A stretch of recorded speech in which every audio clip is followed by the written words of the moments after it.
Hail friends, and welcome back to the Raymond Chronicles. We find ourselves in Chapter 5 with two princesses captured. So it turns out, I was half right when I thought to myself, I wonder who the princess is going to be when they mentioned Ruby was part of the princess of Mond, I think. And you have the princesses of Ray and Josh presiding over us now.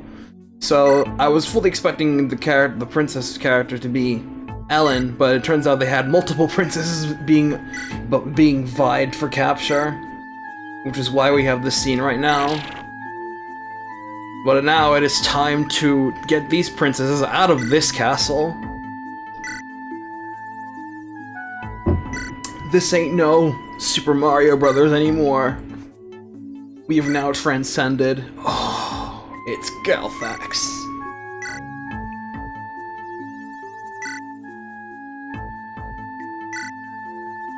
He's looking a lot different than the bodyguard I had penned for Edmund! It's a real party today. So yeah, it was like 6 characters today to go over. There is no boss for this map. This is escape mission. And like 3 of them have some pretty steep lore. So this will be fun. Oh boy, escape! Can't let the princesses die, because that's rough. This feels nice. We've been having route missions for like the past ever, and it's now nice to finally have a proper a different mission type and objective. This map looks alright. Indoor maps are kind of tricky to get right since you want to avoid the standard idea to make them linear. Like totally linear, and just like have going a long specific path. It splitting up here in the middle. That's good. That's very good. You don't want it all. Ideally, you want to make sure you use all of the map spaces provided as possible, or as much of it as you can. And splitting it up here in the middle is cool, because that means you can just cover more ground and have a choice of where to go. You want it to open up. Anyway, so we have Ellen, Tara, Chris, Jenny, Edmund, and GBAFE here. And I have some heavy notes for at least 3 of these characters. Actually, I have quite a bit of notes for like most of them except for Edmund. But anyway, we'll start with Ellen, who is the most important person here. Doesn't look it. I'm just kidding. Yeah, she's a princess. She's class changed. You can tell from her stat caps. They are big, massive. 15 strength, 50 magic, 50 skill, 55 speed, 25 defense, 80 res, 80 luck, 65 HP. 5 con is borderline. She's a 6 more or less. She has focus, conductance, and max HP plus 5. She's got a Corona Ward, which is fitting, given her personal weapon in MK404, a Shine Ward, and the ability to heal, and is an automatic A rank in light magic. That's cheers for that. So, hail, Princess Eleonora Lucienne Amalia of the Kingdom of Orby. But you can just call her Ellen. She's Jenny's cousin. At 18 years old, she is your typical rebellious princess. Chipper, very outgoing. She's not much for formalities. And I'd be more than happy to sit down and chat with you if you thought you were feeling blue. She likes to use big words, as expected of her status, but can speak plainly if necessary. One of her favorite things to do is actually surprise common folk with her ability to talk like them, talk plainly and casually. She's frequently seen outside of her castle, either helping staff out with the day-to-days, maintaining the courtyard, or just chatting it up with the local citizenry. She doesn't really like wearing her tiara all that much, and when not made to for official royal business, she's often seen without it. A capable dancer, even in high heels. Similar to Lara Shell, she's not an immediate direct descendant of the Orby royal bloodline. Her uncle Reginald reigns as the Good King, Alan's father is his youngest sibling, 5, who is still able to produce a suitable heir to the throne, as Reginald's wife was unable to bear a child, and his other siblings are either not a part of the royal family anymore, or probably simply don't want to be associated with it. Jenny is in the former category, as her mother left the court to live her life. Despite that, she's set to inherit the throne as queen once Reginald's reign is over. And we're in a bad way already. Time to stop this. I gotta set up the... There we go. The range for this.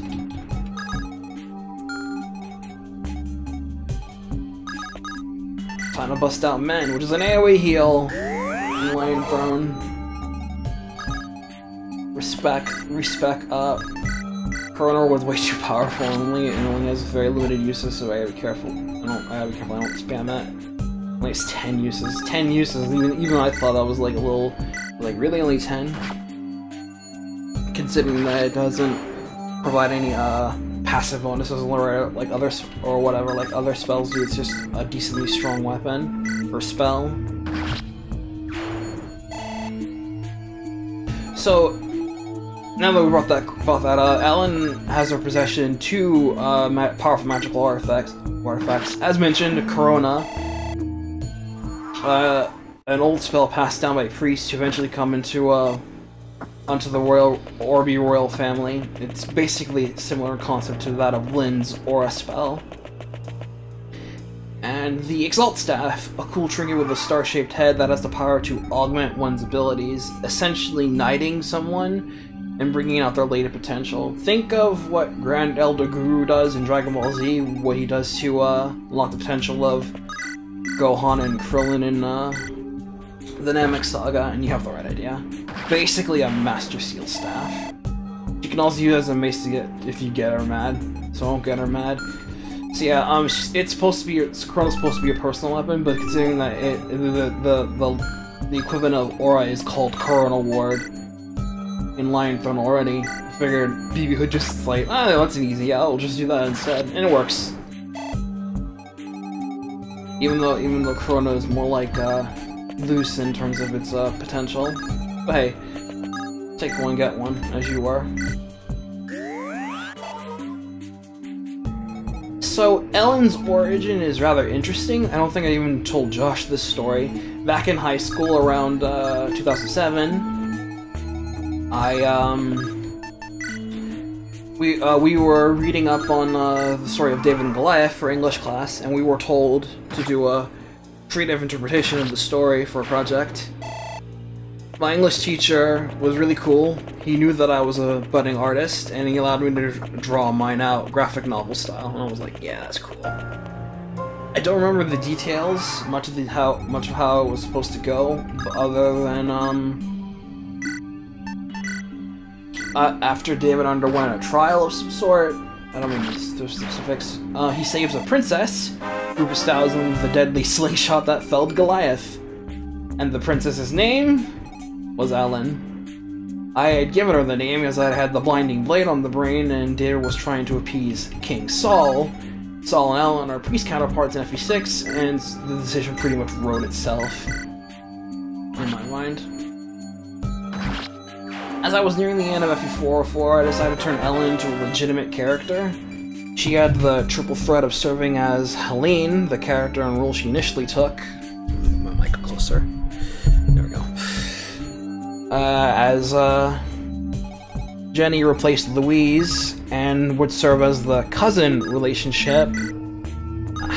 It's not strong enough. She'd serve as the cousin relationship that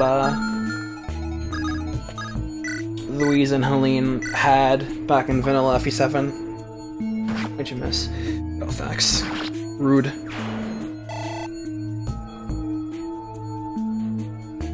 That's one. Zephiel, the character she'd inhabited in gameplay-wise, initially, as she's waiting for her coronation to come and properly ascend the throne, but is attacking the battle before dawn like he is. And Jafar.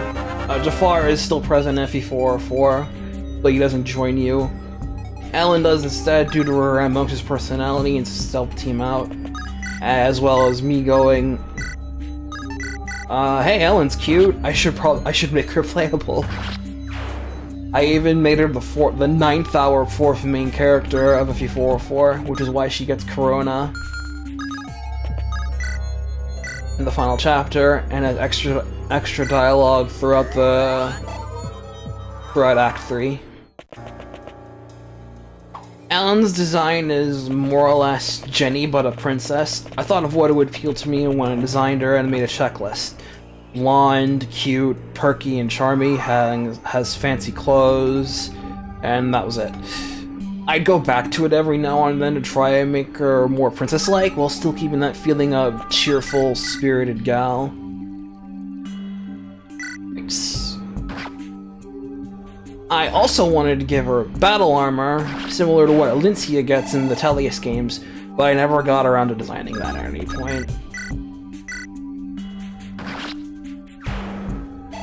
She'd ride into battle like a Fire Emblem style Valkyrie. Most of these are good for Galthax, but skill 3. Skill 3 raises hit by 9. That's a fair investment for it, given that he's got a Steel Axe right now.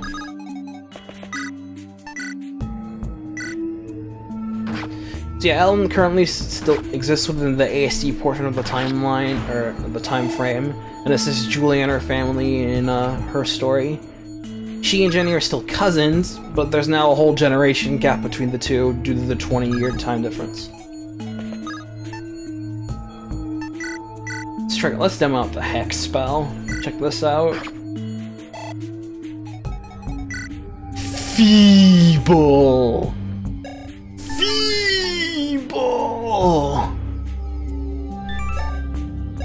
So yeah, Hex just basically massive debuffs a dude, just like in Fates. Similar concept to the style used in Fates, which is cool. So here's Tara.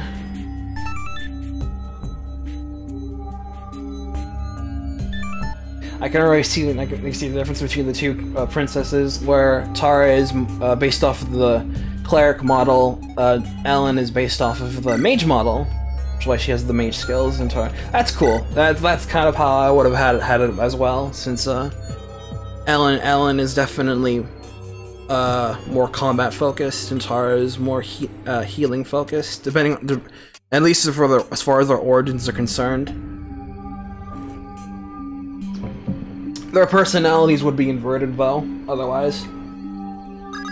15 strength, 45 magic, 60 skill, 65 speed, 40 defense, 70 res, 70 luck, 55 HP. Yeah, as you can see, she has Heal Touch, plus 5 HP when healing another, of course, Miracle, and HP plus 5.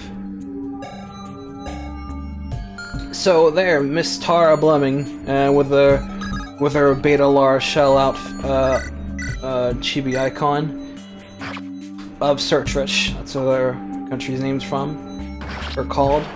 She is inquisitive, adventurous, and a free spirit. And as you can tell from the chibi, unabashedly a Lar shell XP. She shares most of her mannerisms and motivations with her, including having a chronic hero syndrome and wishing to help out whenever possible, even if she's not needed. Tara is restless and often sailing the high seas around the continent, always in search of new adventure or crises to solve. Keeping the pressure on with the calves at the back, that is a very good touch. Appreciate that. Back in Sacred Dawn, as with Lara Shell's origins, Tara was the daughter of one of the siblings of Lena from Chrono Cross. Serge and Lena took over Rouston because myself and Sir told them to. Don't ask, I was a kid back then. And took over as the resident princess and heroine of justice. I didn't really have many plans for her. She really was just a Lara Shell XP, and she faded into obscurity during a Sacred Dawn DX.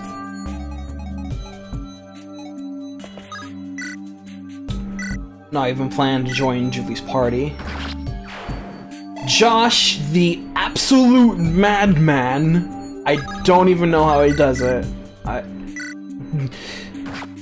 He completely rewrote her origin and backstory, adapting the Sergelina angle and turning her into the daughter of a fishing family, and a magical girl in the open sea, fighting pirates, crooks, monsters, the works.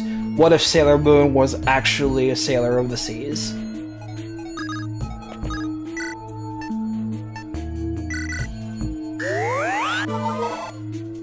She is part of her own story now.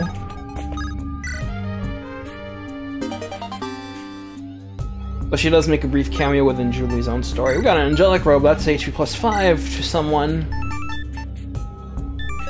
Pretty much good for anyone here. Though the mages are, the mage duo are especially squishy. One of Chris would probably benefit, though making Galfax into an absolute beast wall of HP sounds pretty tempting, to be honest.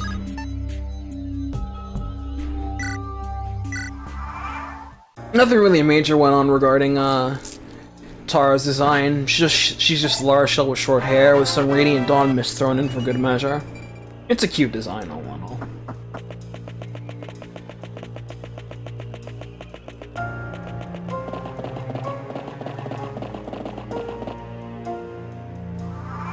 Man, they really are letting the pressure. It's time to be extra thick. It's Chris.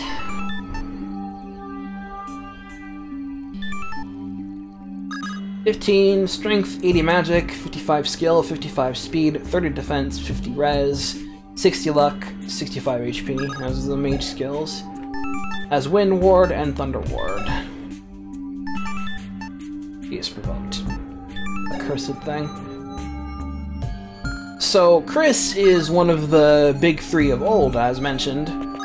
16-year-old Christopher Pamilka is a timid but skilled wind mage and Jenny's darling boyfriend. He's said in the description.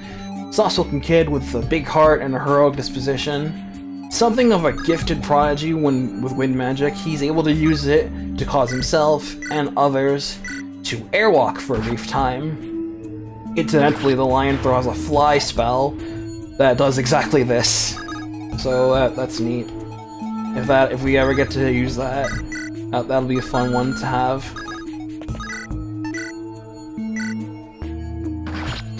Edwin can do this. I think he can just siphon out most of those. Provided things don't get nasty.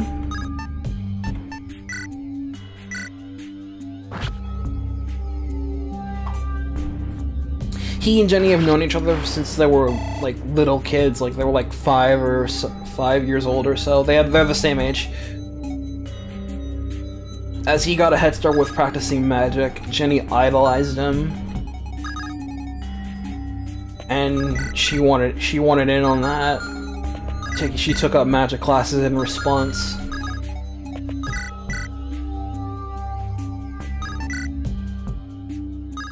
Nice fight here. One day, when they were about 12 or 13 years old, Jenny was beset by a bunch of bullies, rude bullies. But then only passive Chris stood up for her and got them to back off. After that, Jenny pretty much fell for Chris hardcore, like instantly on the spot. Oh, just enough. Tara. When they turned 15, they realized their feelings for each other were genuine, and they decided to make the relationship official. Their bond is airtight and nothing could break it. They eventually get married after their story is over and have 2 children. Their daughter decided to not take after them, become a sassy, and then she becomes a sassy firecracker mercenary instead. Both Chris and Jenny were part of Maxwell and the Mages 8, the same crew that Amy got her start from. They were, naturally, the 2 wind mages of his crew. Even back then, I had them pegged as lovers, and made that a focal point of their character. The sword. Chris was planned to share the spotlight with Kai and Julie in the first draft of ASD. his calm and shy heroic nature would have put him nicely as the Ella Wood of the trio. He and Jenny were all but a shoo-in to replace Pent and Louise in MK404. Their relationship as lovers made them fit right in. And Josh and I decided to rework the beginning of Yuri's side story and adapt it into an original narrative.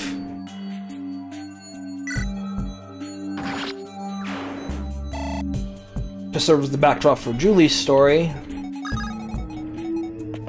Chris and Jenny became a part of an ensemble main cast for the tale, Chris taking the spot of Peleus in Yuri's side story.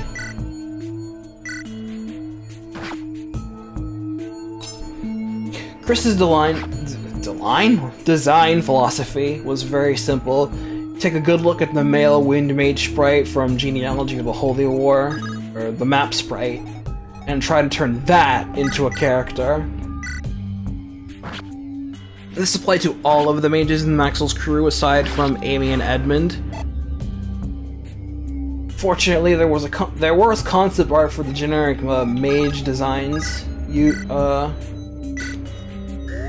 that followed the map sprites well enough, but I think I discovered them after creating designs for each mage. So rip that, I guess. The portrait used in MK404 and the portrait used here was taken from his look as a sage, because I had done 2 sprites for him, one as a mage and one as a sage. And ditto for Jenny, though Jenny's is different due to palette constraints. Now, nothing's really changed much since MK404. Never really bothered to go back to his design, and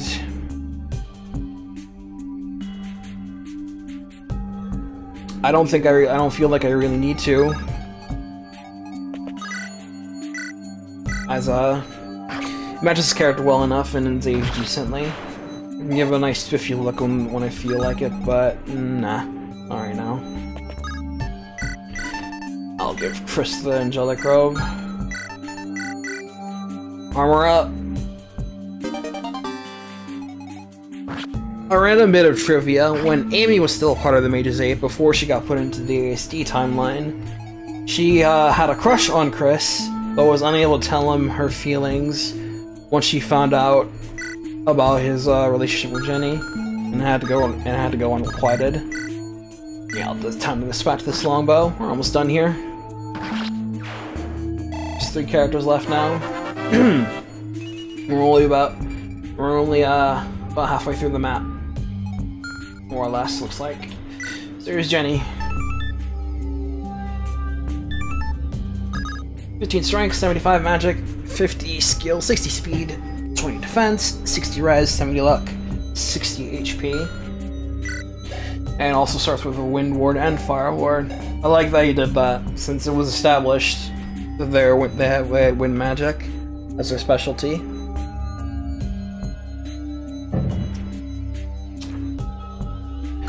Jenny is the original sweetheart and Chris's charming girlfriend. 16-year-old Jennifer Cassandra Amalia is a smart, friendly girl with a very pleasant air about her. Helps that she's related to royalty. A real head-turner, Jenny is the kind of girl who'd be popular in school for her looks, smarts, and attitude. She loves to read and adores nature. Her main dream is to one day become a teacher and share her love and knowledge of various subjects with others, including nature. Next one shot. A wind mage of modest talent, she does have some skill with fire and ice elements as well. Becomes best friends with a girl named Megan, who she teaches magic to and tries to help her shape up her own destiny. And that focus is brutal. Good thing we have accurate mages on our side. Before everything, before Sacred Dawn, before MK404, before FE Worlds Collide, before I met Josh, before I even created Julie, Jenny was but a concept of my teenage mind just hitting puberty. I was into the concept of doodling comics and crossovers well into my prepubescent years just for fun. I was a silly kid, what can I say? I had just turned 13 and got introduced to Fire Emblem several months later. I was creating a comic with many characters, put myself in as a self-insert, and I had thought of a character to act as my girlfriend and have children with the story's end. I had created Julie, and then Josh, and lastly, Jenny to serve daughter, son, and the girlfriend.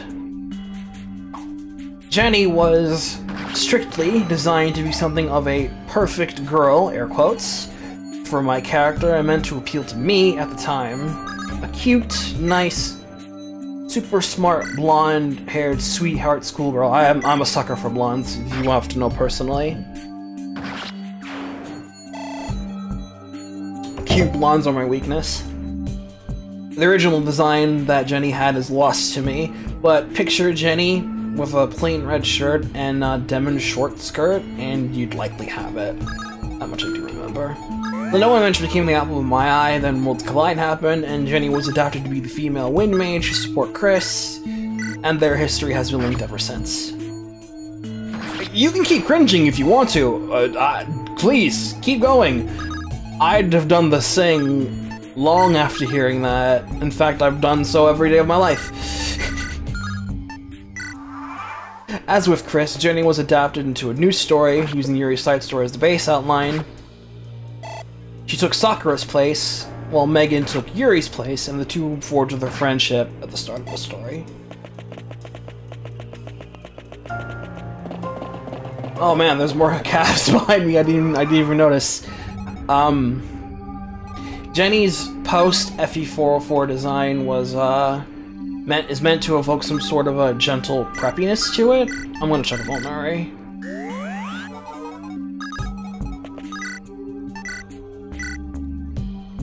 I wanted to keep the schoolgirl look as much as I could, as that was part of her original design, and add on top of it. Oh man, that was a really good level up for Edmund. Damn, son, where'd you find that? I'm gonna... You know what? I'm gonna give him defense 2. Yeah. Tanky dark mages, let's go. I changed, originally Jenny's color scheme was red and pink. I changed the color scheme to match that of Chris's, and make the two seem more like a real pair, since they were already lovers. The original color scheme was kept for her casual clothes. The stripes along her shirt made me think of a chocolate cookie, so I gave Jenny a sweet tooth to match her personality, as well as the ability to make confectionery stuff for her friends. Underworld will be good here, since I raised defense.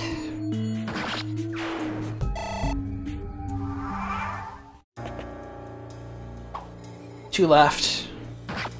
Edmund won't take very long at all since... Oh, yikes, that hurt. Since he only has one paragraph, because I don't really have many notes for him, period. Sorry, boss. Oh! So good! Give him that defense, too. It's time to oil up.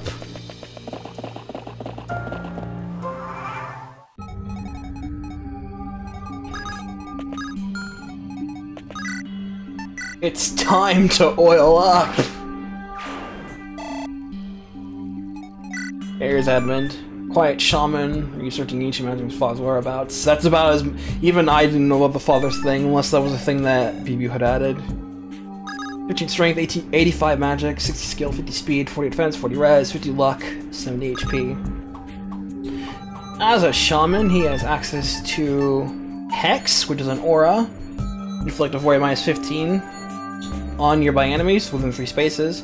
Empowered, plus 3 damage, plus from some of the Dracos, and of course you just got defense plus 2. Next sword is Nosferatu. Flux Sword gives, reduces enemies of void slightly upon hit, and Hex, as we've seen, gives enemy a debuff. So, Edmund is a brooding dark mage and friend of Chris's, and that's it. I do not recall much about him at all, despite him being a fairly iconic OC for me. Like, I look at his face and that's unmistakable. His attitude is just like there. He was the shaman of Maxwell's crew, and he replaced Canis in MK404. And yeah, that's it. That's all I got. Sorry.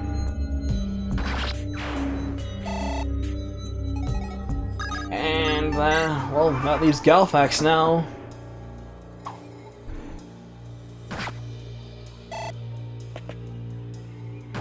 Timing is pretty good so far.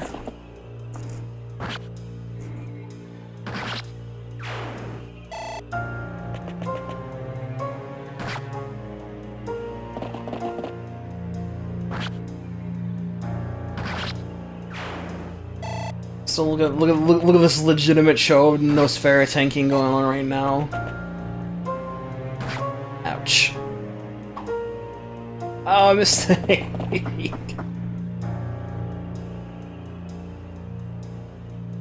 Oh man!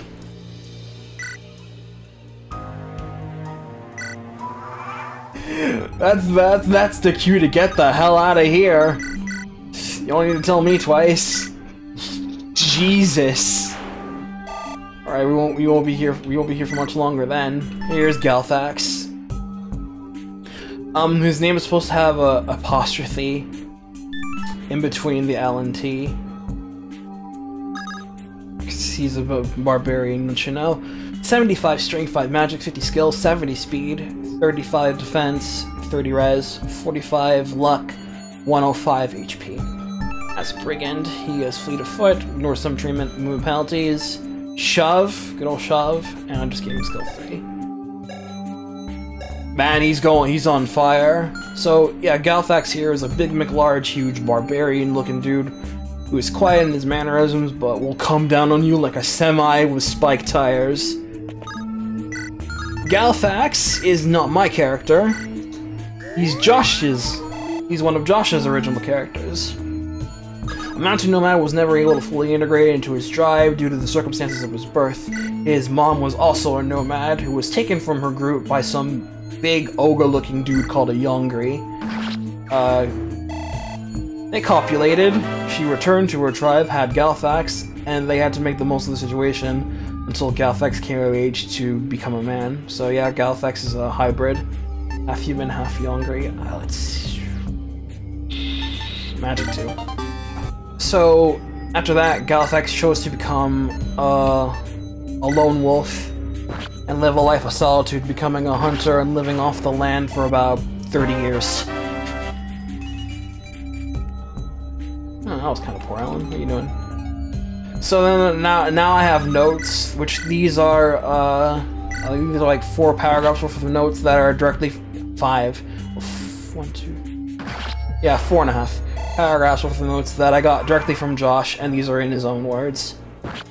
So, like Ryoko, Galfax started as a heavily inspired by and drawing from other sources, almost more of a copy than she was.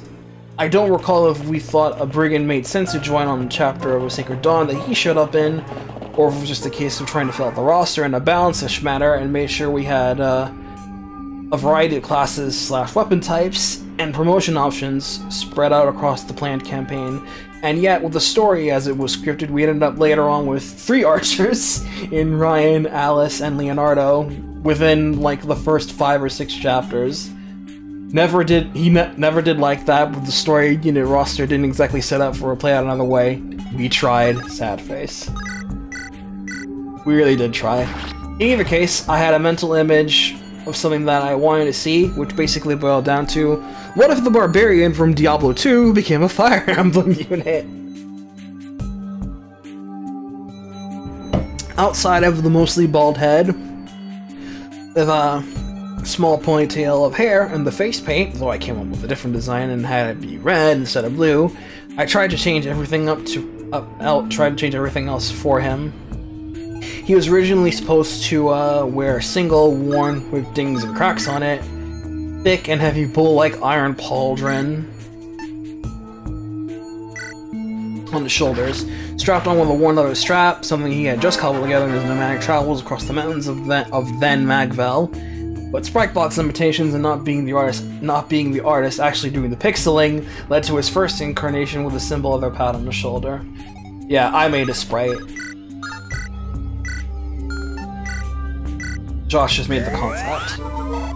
Once AACDX was in planning, we attempted to change the things in terms of characters, maps, etc. He ended up getting a tweak to his design and his change to his recruitment time, showing up in the mountains past chapter 4, mountains past chapter 4 instead, where he appeared as a ticked off NPC, angry at the destruction of nature and the highlands due to the overall conflict, and Cliff's gang of thugs. During an overhaul / rewrite of DX, we intended to repurpose the mountain pass to be the lead up to a structure on our island, and Galfax was originally intended to reprise his role on the same map, but it didn't make sense location-wise, so we decided to replace him with another character, though I don't recall who. I do! Oh, I'm actually wondering if he's in the game. Oh man, we really need to book it, like, now. And he might have even been cut entirely after that point. My memory is hazy from then onwards as the rewrite stalled, and most of the discussions were back in the cursed days of Skype. So all of the conversations have either been lost to Skype's desire to,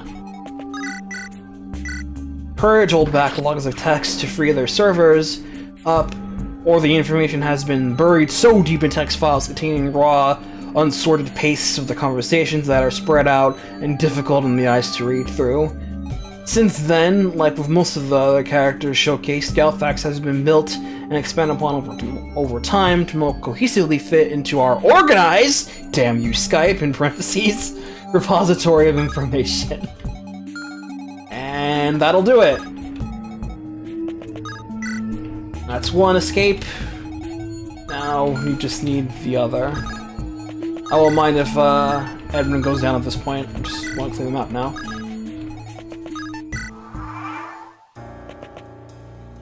Hopefully he shouldn't with the next sword active. So press start. Just get most of these dark rank down to rank B. Yeah, he's fine. If promoted enemies start showing up at this point, now you know we're fucked. Okay, good. Let's get out of here now.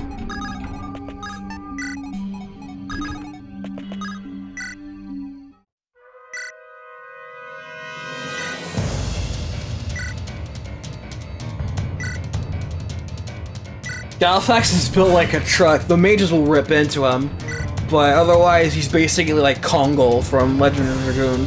He is the big huge, although he's not like slow like he is, I think.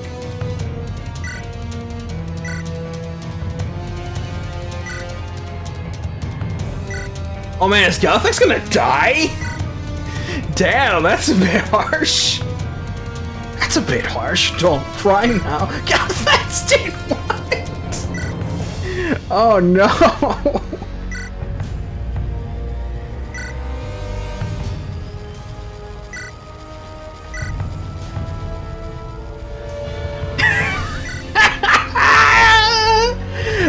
Chris! I hate to say it, but we'll worry about him later.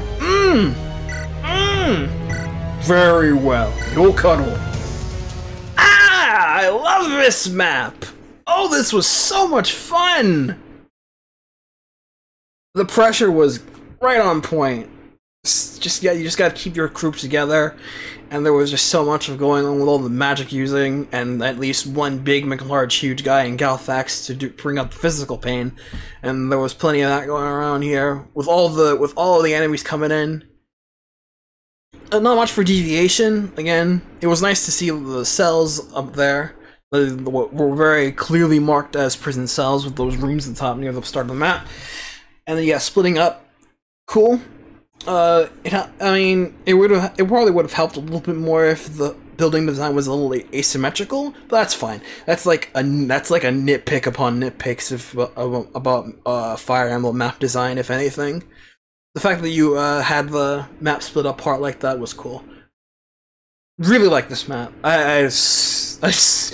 You real good job on this one, BB Hood, I gotta say. I think only minimal improvements to things like, yeah, some parts of the map design to make it look cleaner.